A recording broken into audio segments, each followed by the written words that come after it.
As a housing transition coordinator, I help identify people who are interested in some other residential option, whether they be off of our wait list or living in our homes right now. I help kind of transition them, help come up with a plan to get them to transition to greater independence and really fulfill whatever their residential needs and wants are, rather than a typical group home, which we have a lot of as well.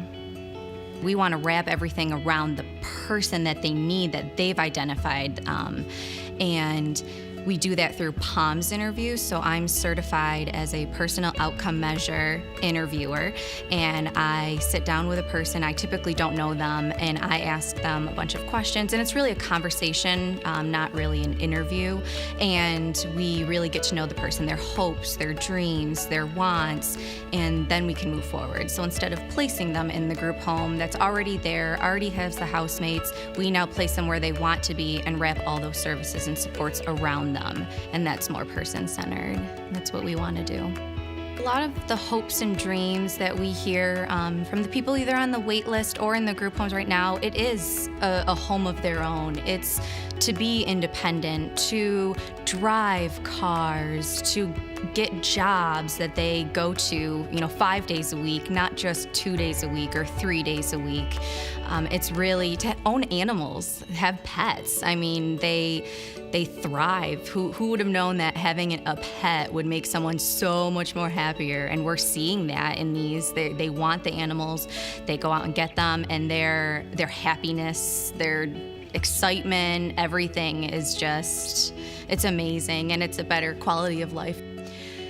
We understand that there's fear when someone moves out and moves on to greater independence, and one of the fears is the fear to fail, and I think we all have that fear to fail, but knowing that coming back, or that there's some place for you to come back to, is good. And we would never let someone just go out and try and fail and then wipe our hands clean of them. No, we would bring the person back and put in those extra supports and services that they may need, and to know that it's okay that you didn't succeed the first time. Many kids don't when they move on. You go to college, they may end up back at home for a little while, and that's okay. And I think making sure that the families and the person knows that it's okay, and that we will make sure when you do come back, before we move on to something different, that we look at all of the different options and we make sure that it's gonna either work or you have somewhere again to come back to if it doesn't. It's just one size shoe doesn't fit all, and I think we need to remember that when we,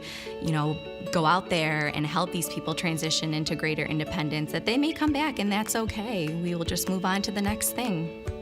We think that, moving into an apartment in the community, that's integrated, that's, what they want and happiness. Well, really, it's not always about the home, but rather than the community around the home. So you want to know your neighbors. You want to know, who's around you, who can come over and help you if you ever needed something. Those natural supports and being part of the community. So it's not necessarily the home, it's about everything that comes with it. Lifetime assistance, independence together.